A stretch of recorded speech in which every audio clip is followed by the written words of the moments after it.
আসসালামু আলাইকুম। রাজপথে বাংলাদেশের আন্দোলনরত ছাত্র জনতার আন্দোলনের কি অবস্থা বর্তমান প্রেক্ষাপটে আজকে সারাদিন আমরা ঠিক তেমন কোনো সংবাদ পাইনি। ঢাকা সহ ঢাকার আশপাশে ঠিক তেমন কোনো প্রতিহত বা খুব যে বড় মাপের কিছু হয়েছে সেরকম কোনো খবর বা কোনো তথ্য আমাদের কাছে নাই। এই যে দিনটি গেল বা রাতটি গেল মার্কিন যুক্তরাষ্ট্রের, এই জায়গাতে আমরা যে বেশ কয়েকটি ইউটিউব চ্যানেল অথবা যেই সংবাদ মাধ্যমগুলো আছে, ডয়েচে ওয়েলে বলুন, বিবিসি বলুন, সিএনএন বলুন, অথবা অন্যান্য যে সংস্থার মাধ্যমে আমরা বিভিন্ন তথ্য পাই, সেই জায়গায়ও খুব তেমন একটা বড় কোনো আপডেট নেই। তবে ছোট ছোট বেশ কয়েকটি আপডেট আছে, সেই সংবাদটি আপনাদের প্রথমে একটু জানাতে চাই।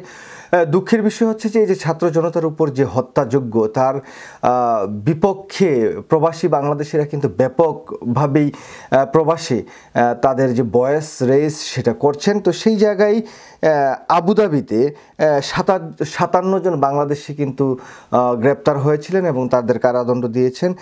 আমরা যদি সংবাদে ডয়েচে ওয়েলে সংবাদটি প্রকাশ করেছেন, তারা বলছেন যে আরব আমিরাতে 57 জন বাংলাদেশিকে বিভিন্ন মেয়াদে কারাদণ্ড দিয়েছে আবুধাবির ফেডারেল আপিল কোর্ট। তাদের বিরুদ্ধে অভিযোগ, তারা বাংলাদেশের সরকারের বিরুদ্ধে প্রতিবাদ জানাতে আরব আমিরাতের বিভিন্ন রাস্তায় বিক্ষোভের ডাক দেয়। মানে আমি জানি না যে আরব আমিরাতে যে আসলে রাস্তায় কোনো আন্দোলন করা যায় কি না, হয়তো বা সেরকম কোনো রেস্ট্রিকশন আছে, সেই জন্য হয়তো তারা করতে গিয়েছেন। তার প্রেক্ষিতে কিন্তু তাদের বিরুদ্ধে বিভিন্ন মেয়াদে সাজা হয়েছে, এটা আমাদের জন্য অত্যন্ত দুঃখজনক। যাই হোক, আরেকটি বিষয় আপনারা জানেন যে জামাত চলমান আন্দোলন সফল করতে সর্বস্তরের মানুষকে শরিক হওয়ার আহ্বান জানিয়েছেন জামাত ইসলামের সেক্রেটারি। তো এবং জামাত ইসলাম কিন্তু লিখিত বিবৃতি দিয়েও বলেছেন যে এই যে চলমান যে আন্দোলন, সেই আন্দোলনে তারা যাবেন। বিএনপির ভারপ্রাপ্ত চেয়ারম্যান জনাব তারেক রহমানও আন্দোলনের সম্পৃক্ত হওয়ার জন্য সবাইকে আহ্বান জানিয়েছেন এবং মির্জা ফখরুল ইসলাম আলমগীর বিএনপির মহাসচিব, তিনিও কিন্তু এই যে আন্দোলন সেটাকে সফল করার জন্য বিএনপির সর্বস্তরের নেতাকর্মীদেরকে রাজপথে নামার আহ্বান জানিয়েছেন। এই দুটি সংবাদের সাথে সাথে আজকে আরেকটি বড় আপডেট প্রবাসীদের কাছ থেকে, এটা বাংলাদেশের কাছ থেকে না, যে প্রবাসীরা শেখ হাসিনার বিরুদ্ধে গণহত্যার অভিযোগে আন্তর্জাতিক আদালতে মামলার উদ্যোগ গ্রহণ করেছেন প্রবাসী বাংলাদেশিরা। তো এই যে মামলার উদ্যোগ যেটা গ্রহণ করেছেন, এই জায়গাতে কিন্তু প্রবাসীরা বলছেন যে তার সাথে সাথে শেখ হাসিনা, সেনাবাহিনী, জার, পুলিশ সংশ্লিষ্টদের বিরুদ্ধে এই যে গণহত্যার সাথে সম্পৃক্ত যারা আছেন তাদের সকলের বিরুদ্ধে মামলা, তার সাথে সাথে এই যে র্যাব, পুলিশ এবং বিজিপি, এই তিনটা সংস্থার বিরুদ্ধে এই মামলাটি হবে। তো আন্তর্জাতিক আদালতে প্রবাসীরা মামলা করলে যদি মামলা প্রবাসীদের পক্ষে রায় হয়, তাহলে হয়তো বা শেখ হাসিনার যে বিদেশ ভ্রমণ সেটা বন্ধ হয়ে যেতে পারে। যেমন ভ্লাদিমির পুতিন এখন তার বন্ধু প্রতিম দেশে, মানে চায়নায় ছাড়া খুব একটা অন্য কোনো রাষ্ট্রে যেতে পারে না বা যায়ও না, কারণ তার বিরুদ্ধেও আন্তর্জাতিক আদালতে এমন মামলা হয়েছে, সেই মামলায় তার বিরুদ্ধে গ্রেপ্তারি পরোয়ানা জারি করেছেন। তো সেরকম ঘটনা যদি হয়, তাহলে শেখ হাসিনার হয়তো বিদেশে যাওয়া বা বিভিন্ন রাষ্ট্রে তার সফর, এগুলো হয়তো বন্ধ হয়ে যাবে। কিন্তু বর্তমানে যে চলমান আন্দোলন, সেই আন্দোলনটা আসলে কোন দিকে যায় সেটা এখন আমরা বুঝতে পারছি না। মুক্তিকামী ছাত্র জনতা তারা খুব ব্যাপকভাবে চেষ্টা করছে। বাংলাদেশ জাতীয়তাবাদী দল, বিএনপি, জামাত ইসলাম, তারাও এই আন্দোলনে শরিক হওয়ার যে ঘোষণা দিয়েছেন, এটা ইতিবাচক এবং আশা করি হয়তো আগামী 2-3টা দিন যদি এই আন্দোলনটা টেনে নেওয়া যায়, 3টা দিন, তাহলে পজিটিভ কোনো একটা ফলাফল আমাদের পক্ষে আসার সমূহ সম্ভাবনা আছে। দেখুন, এই যে বর্তমান সময়ে বাংলাদেশের যে রাষ্ট্রীয় যে অর্থব্যবস্থা বা বৈদেশিক মুদ্রার রিজার্ভ, সেটা তো ভঙ্গুর অবস্থায় আছেন। প্রতিদিন যদি তারা এই যে ব্লকেট, তারপরে এই যে কারফিউ থাকে, ইন্টারনেট বন্ধ থাকে, সব কিছু যদি এরকম শাটডাউনের মতো থাকে, তাহলে বাংলাদেশের অর্থনীতি মানে শেখ হাসিনা রাষ্ট্র পরিচালনা করার জন্য খুব বেকায়দায় পড়বেন। তবে আমি আজকে যে বিষয়টি নিয়ে আলোচনা করতে চাই, আন্দোলনের গতিপথ ও বিভ্রান্তি। আমরা দেখুন, খুব চমৎকারভাবে শেখ হাসিনা আমাদেরকে কিন্তু বিভ্রান্ত করার যত উপকরণ আছে সেগুলো আমাদের দিয়ে দেন, আমরা সেই বিষয়টি নিয়ে সারাক্ষণ বিভিন্ন কথাবার্তা বলতে থাকি। এই কথাবার্তার মাধ্যমে আসলে আমরা নিজেরাই আসলে সবচেয়ে বিভ্রান্তই, আর এর মাধ্যমে শেখ হাসিনা কিন্তু ফায়দাটা নেন। দেখুন, শেখ হাসিনা একটা ভিডিও দিয়েছেন, সেই ভিডিওতে মানে শেখ হাসিনার এই যে ভিডিওটি, সেটা কি সেভ ভিডিও, এটা নাকি এডিট করা ভিডিও, সেই বিষয়টি নিয়ে অনেক ইউটিউবার, অনেক যারা এই যে বর্তমান চলমান আন্দোলন সংগ্রাম সাথে কথা বলেন, তারা এই সমস্ত বিষয় নিয়ে আলোচনা করছেন। বলছেন যে, অনেকেই বলছেন দেশের বাইরে থেকে শেখ হাসিনা কথা বলছেন, আবার বলছেন যে শেখ হাসিনা বিদেশে চলে গেছে, শেখ হাসিনা আর আসবে না, বিদেশে বসে থেকে রাষ্ট্র পরিচালনা করবে, হাসিনার ক্ষমতা শেষ হয়ে গেছে।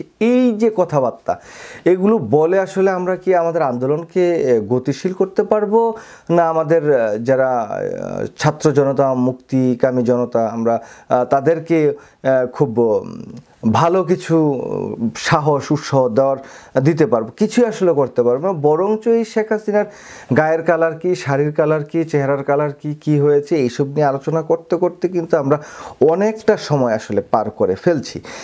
তবে এই বিষয়টি থেকে আমি চাই যে একটু সবাই যারা এখন প্রবাসে আছেন, দীর্ঘদিন যাবৎ এই যে ফ্যাসিস্ট সরকারের বিরুদ্ধে কথাবার্তা বলছেন, আন্দোলন সংগ্রাম করছেন, এই কথাবার্তা বাদ দিয়ে অন্ততপক্ষে আমরা কোনো ইনফরমেশন আমাদের ভাইদেরকে আমরা দিতে পারি কিনা, আমরা কোনো বুদ্ধি পরামর্শ দিতে পারি কিনা, সেই বিষয়টির দিকে আমরা সবচেয়ে বেশি নজর রাখবো। কারণ আন্দোলনের গতিপথটাকে যদি বেগবান করা যায়, তাহলেই কিন্তু আমরা সফল হব। আমাদের ছাত্র জনতা ভাইয়েরদের যে রক্ত, সেই রক্ত যে ঋণ, সেটা আমরা শোধ করতে পারবো। আর তা না হয় যদি আবার শেখ হাসিনা পুনরায় এত বড় একটি সংগ্রামের পর আবার রাষ্ট্র ক্ষমতা আঁকড়ে ধরতে পারে, তাহলে আমরা আসলে ছিন্ন ভিন্ন হয়ে যাবো। আমরা যারা প্রবাসে আছি, শেখ হাসিনার বিরুদ্ধে কথা বলছি, আমাদের যেমন দেশে যাওয়া বন্ধ, আমরা এমনও যেতে পারি না, আমরা যেতেও পারবো না। আর অন্যদিকে যারা ছাত্র জনতা রাজপথে আন্দোলন করছে, তাদের উপর নেমে আসবে দুর্বিষহ একটি যন্ত্রণা। তো সেই জন্যই আমি বলছি যে আন্দোলনের গতিপথটাকে সচল করা, আন্দোলনের গতিপথটাকে একটু উৎসাহ দেওয়া, সেটাই করা ভালো। আবার অনেক ইউটিউবার দেখছি যে জনাব তারেক রহমান কোথায় বসে ভিডিও করেন, কোন চেয়ারটায় বসে ভিডিও দেন, কেন তিনি অমুক জায়গায় যান না, অমুক পার্কে যান না। আসলে আমরা কি এই সময় দাঁড়িয়ে এই সমস্ত বিষয়গুলো আলোচনা করার জন্য আমরা ইউটিউবিং করি, না আমরা টাকা কামাই করার জন্য ইউটিউবিং করি? আমি দীর্ঘ 6 মাস কোনো ভিডিও দেইনি, তা আমার সংসার কি চলে নাই? আমি কি ইউটিউবের ইনকাম দিয়ে আমি সংসার চালাই? কেউই আসলে আমরা এটা করি না। আমরা যারা এখন এই ভিডিওগুলো করছি, এটা আসলে একটা সংগ্রামের মতো, আমরা সংগ্রাম করার জন্যই করছি। একটা ক্লান্তিকালে, একটা আন্দোলনে আমরা এরকম কথাই বলার চেষ্টা করব, এরকম তথ্য দেওয়ার চেষ্টা করব, যেই জায়গায় অন্ততপক্ষে আমাদের কাছ থেকে আমাদের যারা অডিয়েন্স আছে তারা যাতে বিভ্রান্ত না হয়, আমাদের যে ভাইয়েরা আন্দোলন সংগ্রাম করছেন তারাও যাতে বিভ্রান্ত না হয়, এগুলো দেওয়ার যদি চেষ্টা করি, তাহলে হয়তো বা সবচাইতে বেশি ভালো হয়। তবে সবচেয়ে বেশি আশার যে কথাটা হচ্ছে কি, বাংলাদেশের যে ছাত্র জনতা বা এই যে সামষ্টিক যে আন্দোলনটি গড়ে তুলেছিলেন যারা, তার মধ্যে 2-1 জন বাদে কিন্তু অধিকাংশই এখনও এই আন্দোলনের পক্ষে এবং আন্দোলন চালিয়ে নেওয়ার পক্ষে আছেন। এবং মানে সর্বাত্মক যে কারফিউ, লকডাউন, সেরকম তাদের যেই কর্মসূচি, সেটার মধ্যেই এখনও আছেন। তবে আজকে কেন জানি আমি কোথাও খুব একটা যোগাযোগ করার চেষ্টা করছি, অনেক জায়গায় ফোন দিয়েছি, কারোর ফোনেই আমার ফোন আমি কানেক্ট করতে পারিনি। এবং ঢাকার কোনো জায়গায় কোনো রকমের কোনো ঘটনা ঘটে কিছু না, সেই বিষয়টির কোনো তথ্য আমার কাছে নাই। যদি আপনারা কেউ যোগাযোগ করতে পারেন বা কোনো তথ্য থাকে না, আমাকে দিতে পারেন। তো এই যে আন্দোলনটা যদি স্থিমিত হয়ে যায়, আন্দোলনটা যদি অফ হয়ে যায়, এটা আমাদের জাতির জন্য হবে দুর্ভাগ্যজনক। এবং আমরা আসলে হতবাগা আরেকটা জাতি হব। সেই জাতি এই শেখ হাসিনার যেই বুলডোজার জনগণের উপরে যে টর্চার, যেই ব্রুটাল মার্ডার, এগুলো আরও আমাদের সহ্য করতে হবে আনটিল শেখ হাসিনা ডাই হওয়ার আগ পর্যন্ত, মানে শেখ হাসিনার মৃত্যু হওয়ার আগ পর্যন্ত এগুলো আমার সহ্য করতে হবে, যদি না এই আন্দোলনটাকে আমরা সফল না করতে পারি। কারণ এত বড় আন্দোলন, এত বড় মাপের ক্যাজুয়ালিটি, মানুষের মৃত্যু, এটা বাংলাদেশের ইতিহাসে কিন্তু পৃথিবীর ইতিহাসে খুব কম আছে। মানে যুদ্ধ ছাড়া মানে একটা দেশের রাষ্ট্রের যিনি রাষ্ট্র ক্ষমতায় থাকেন তার সাথে আন্দোলন সংগ্রাম করতে গিয়ে এই পরিমাণ মানুষের হত্যাকাণ্ড মাত্র 3 দিন বা 4 দিনের ব্যবধানে, এটা অত্যন্ত দুর্বিষহ, অত্যন্ত বেদনাদায়ক। সুতরাং এই যে বিভ্রান্ত করা, আমাদেরকে বিভ্রান্ত করার যেই কৌশল শেখ হাসিনা সেটা খুব ভালোভাবে আয়ত্ত করেছে। যেমনভাবে যে ডিবিসি চ্যানেল, সময় টেলিভিশন, তারপরে 71, এগুলো দিয়ে দীর্ঘদিন যাবত আমাদের আসলে ব্রেন ওয়াশ করতে করতে আমরা কেন জানি একটু সাইকোপ্যাথ হয়ে গেছি। আমরা যেই জায়গায় কথা বলা দরকার, যেই জায়গায় আমাদের দৃষ্টিপাত করা দরকার, সেই জায়গায় আমরা করছি না। তবে যারা আমার ভিডিওটি দেখছেন, হতাশ হওয়ার কিছু নাই। আন্দোলনে বিএনপি সম্পৃক্ত হয়েছে, জামাত ইসলামও সম্পৃক্ত হয়েছে, অন্যান্য দলগুলো সম্পৃক্ত হচ্ছে। আশা করি যে আমাদের একটি ভালো কিছু হবে। আমার ভাইয়েরা বিভিন্ন জায়গায়, যেহেতু এখনও কারফিউ উঠেনি, কারফিউ বাড়িয়েছে অনির্দিষ্টকালের জন্য। সরকারি যে ছুটি, মানে অনির্দিষ্টকালের ছুটি, সেটা আরও বাড়িয়েছে। সুতরাং দেশের পরিস্থিতি এখনও খুব স্বাভাবিক তা নয়। তো এই জায়গা থেকে আমি বলবো যে আন্দোলনের গতিপথ যেই জায়গায় আছে একটু থমকে দাঁড়িয়েছে। এই গতিপথটা যদি থমকে দাঁড়িয়েছে, এটাকে সচল করতে হবে, এটা টেনে সামনের দিকে নিয়ে যেতে হবে। তার দায় দায়িত্ব কিন্তু এখন বাংলাদেশ জাতীয়তাবাদী দল বিএনপির উপর। কারণ বিএনপি যদি এই আন্দোলনটাকে এখন টেনে সামনের দিকে না নিয়ে যায়, বা জামাত ইসলাম যদি না নিয়ে যায়, তাহলে নেতৃত্বহীন ছাত্ররা কতক্ষণ এই অস্ত্রধারী সন্ত্রাসীদের সাথে টিকবে, এটা তো সম্ভব না। সুতরাং এই জায়গায় দায়ভার বা কাঁধে তুলে নিতে হবে বিএনপি কি। তবে আমি আশা করি হয়তো আন্দোলনের গতিপথ খুব বেগবান হবে। আর যেটা বিভ্রান্ত, আমরা শেখ হাসিনাকে নিয়ে, শেখ হাসিনার শাড়ি, চুল, অন্য বিষয় নিয়ে আলাপ আলোচনা না করে, শেখ হাসিনা পালিয়ে গেছে এই বিষয়টিও না বলে আমরা বলার চেষ্টা করি যে শেখ হাসিনা বাংলাদেশে আছে, শেখ হাসিনাকে আমরা গ্রেপ্তার করব, শেখ হাসিনাকে আমরা বাংলাদেশে বিচার করব, শেখ হাসিনাকে, এই খুনিকে আমরা বাংলাদেশের সকল জনগণের মাঝে প্রকাশ্যে তাকে পিটিয়ে পিটিয়ে তার শাস্তির ব্যবস্থা করব। এটাই আমাদের দরকার। খামাখা শেখ হাসিনা গেছে, পালিয়ে গেছে, ক্ষমতা শেষ হয়ে গেছে, এই সমস্ত কথাবার্তা যদি আমরা বলি, তাহলে কি হয়, আন্দোলনটা না একটু ডিস্টার্ব হয়ে যায়। কারণ আন্দোলনরত ছাত্র জনতা যারা আছেন, যারা আন্দোলন করছেন, যারা মৃত্যুর ঝুঁকি নিয়ে, মৃত্যু বরণ করে আন্দোলন করছেন, তো তারা তো মনে করবেন শেখ হাসিনা তো রাষ্ট্র ক্ষমতা ছেড়ে পালিয়ে গেছে, তাহলে তো আমাদের আন্দোলন শেষ, তাই না? তো এটা হলে তো হিতে বিপরীত হবে। তো আমি ব্যক্তিগতভাবে আমি কাউকে দোষারোপ করছি না। আমার ভিডিও খুব বেশি লোক যে দেখে সেরকমও না, খুব অল্প লোক দেখে, অল্প মানুষের। আমি অত জনপ্রিয় কেউ না, আর আমি অত ভালো কথাও বলতে পারি না। সুতরাং আমি আমার দৃষ্টিকোণ থেকে যেটা বলি যে আমাদের মাইন্ডসেটটা বা আমাদের দৃষ্টিটা এখন থাকতে হবে একদম স্ট্রেট ফরওয়ার্ড একদম আন্দোলন। এবং এই আন্দোলনটা হচ্ছে আমাদের বিজয়ের দ্বারপ্রান্তে নিয়ে যেতে হবে। এই সংগ্রাম প্রতিদিন করা যাবে না, এত রক্ত বিসর্জন প্রতিদিন দেওয়া যায় না।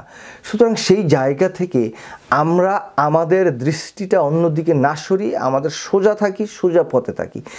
যা হওয়ার ফয়সালা সব রাজপথে হবে। শেখ হাসিনা যদি পালিয়ে যায়, আমরা গণভবন যদি দখল করতে পারি, আমরা যদি সে জায়গায় যেয়ে বসতে পারি, আমরা খুঁজবো শেখ হাসিনাকে। গণভবনের আন্ডারগ্রাউন্ডের কোনো রুমের ভিতরে সে লুকিয়ে আছে কিনা, যদি তারা আমরা না পাই, তখন আমরা বুঝবো যে ও শেখ হাসিনা অনেক আগেই তো পালিয়ে গেছে। তখন আমরা বলি। এর আগ পর্যন্ত, গণভবন দখল করার আগ পর্যন্ত আমরা এসব কথা না বলি। আমরা চাই যে আমাদের ভাইরা যে আন্দোলন করছে, মা বোনরা আন্দোলন করছে, আমাদের ছোট ছোট বাচ্চারা যে আন্দোলন করছে, চাচা কাকা খালা মামু যা আছে সবাই তো আন্দোলনে আছে এই মুহূর্তে। এই আন্দোলনটাকে সামনের দিকে নিয়ে যেতে হবে।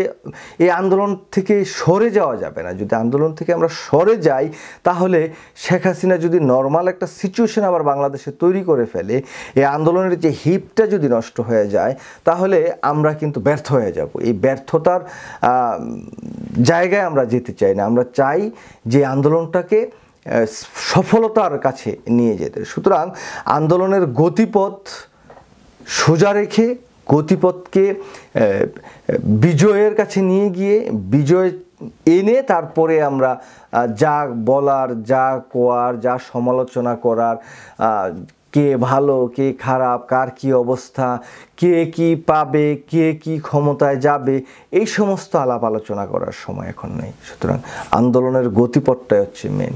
তবে আজকে ঢাকা সহ পুরো বাংলাদেশে ঠিক সেরকম কোনো খবর পাইনি, আপনাদের ঠিক সেরকম কোনো খবর দিতে পারলাম না। ছোটোখাটো যে 2-4টা বিষয় আর আমার কিছু মন্তব্য মতামত সেটা দিলাম। এভাবে অনেকেরই দেখি যে ফেসবুকে, আমার ইউটিউব চ্যানেলে অনেক মন্তব্য করেন, অনেক প্রশ্ন করেন, অনেক আশা জানায়, আবার অনেকে হতাশা করেন। তবে সর্বশেষ একটা কথা বলতে চাই, আমি অন্ততপক্ষে নৈরাশ্যবাদী নেই, ঠিক আছে? আমি আশাবাদী, সবসময় আশাবাদী।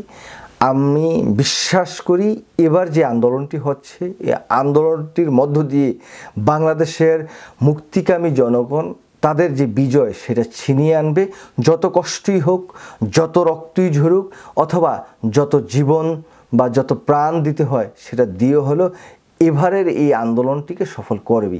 কেন জানি আমার মনের ভিতর থেকে এই বিশ্বাসটি দৃঢ়ভাবে আসছে। যাই হোক, সবাই দৃষ্টি, কান, চোখ সব কিছু খোলা রেখে দেখেন কি হয়। সবাই আশা দেন, ভরসা দেন, উৎসাহ দেন বাংলাদেশে যারা আছে, যাতে তারা রাজপথে থাকে, রাজপথ যাতে ছেড়ে তারা কোথাও না যায়। নিরাপদেই করুক, যেভাবেই করুক, রাজপথ দখলে রাখতে হবে, রাজপথ ছেড়ে দেওয়া যাবে না, বাংলাদেশের স্বাভাবিক পরিস্থিতি হতে দেওয়া যাবে না। প্রয়োজনে আমরা বাংলাদেশের সকল সরকারি প্রতিষ্ঠান জ্বালিয়ে দিব। বেসিক্যালি হচ্ছে সরকারি এই যে পুলিশ এর যত ফাঁড়িটেরি আছে, অস্ত্র টস্ত্র সব জ্বালিয়ে পুড়িয়ে দিতে হবে। আমরা সেটা করব, আমরা করতে হবে। কারণ হচ্ছে এই রাষ্ট্রটা নষ্ট হয়ে গেছে, এই রাষ্ট্রটাকে বিনির্মাণ করতে হবে নতুন করে। সে বিনির্মাণ করতে হলে এই পুলিশ প্রশাসন দিয়ে বাংলাদেশে কোনো কাজ হবে না। কারণ এই পুলিশ প্রশাসন শেখ হাসিনার একদম পাচাটা কুকুর দালালে পরিণত হয়েছে। সুতরাং আন্দোলন করতে হবে, যত মন চায় বাংলাদেশের সরকারি প্রতিষ্ঠান সব জ্বালায় দেন, কোনো সমস্যা নাই, কোনো সমস্যা নাই, জ্বালিয়ে দিতে হবে। আমরা যেহেতু নতুনভাবে রাষ্ট্র বিনির্মাণের চিন্তা ভাবনা করছি, সেই জায়গায় এই সমস্ত প্রতিষ্ঠান, এই সমস্ত পুলিশ বাহিনী, এই সমস্ত ফাঁড়ি দিয়ে কোনো লাভ নাই। এই সমস্ত ফাঁড়িগুলোতে এখন গুন্ডাদের আস্তানা হয়ে গেছে।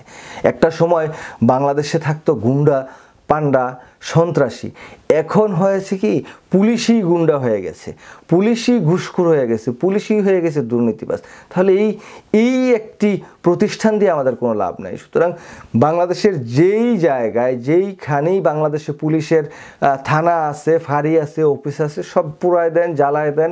পুলিশের যত অস্ত্র আছে, যেই অস্ত্র জনগণের টাকায় কিনা, আবার সেই অস্ত্রই জনগণের উপর ব্যবহৃত হয় নির্বিচারে, তাহলে সেই অস্ত্র রেখে লাভ কি? পোড়ায় দেন, জ্বালায় দেন, যেটা করা সম্ভব সেটাই করেন। মনে হয় না যে এইসবে আপনাদের কোনো দায় বা বিচারের সম্মুখীন হওয়ার কোনো বিষয় আসবে। কারণ যখন আমরা বিজয় হতে পারবো, তখন এই শেখ হাসিনার দাম্ভিকতার কথা, এখনও যে সমস্ত কথা বলেছেন তার বক্তব্যতে, সেগুলো আসলে নিয়ে আমি আলোচনা করতে চাই না। আমার রুচি হয় না এখন এই খুনির বিষয়ে কোনো কথা বলতে। তো যাই হোক, আন্দোলন চলছে, আন্দোলন চলবে। রাজপথে যারা আছেন এখনও, যেই জায়গায় এখনও ব্রেকেট দিয়ে রেখেছেন, সেনাবাহিনী অনেক জায়গায় ঢুকতে পারে না, তারপরেও একটু স্বাভাবিকতা আসছে। কারণ আপনারা অনেকটা আন্দোলনটা স্থমিত অবস্থায় আছে, এই জায়গা থেকে আবার আন্দোলনটাকে সামনের দিকে নিয়ে যান। এবং এভাবে আর যদি 4-5টা দিন আমরা অতিবাহিত করতে পারি, শেখ হাসিনা অটোমেটিকলি রাষ্ট্র ক্ষমতা থেকে নিজেই, আমার মনে হয় যে নিজের ক্ষমতা ছেড়ে চলে যেতে বাধ্য হবেন। কারণ দেশের সার্বিক পরিস্থিতি বিবেচনা করলে আমার এটাই মনে হয়। যাই হোক, সবাই নিরাপদে থাকার চেষ্টা করবেন, আন্দোলন কিন্তু চালিয়ে যাবেন। আল্লাহ হাফেজ, আসসালামু আলাইকুম।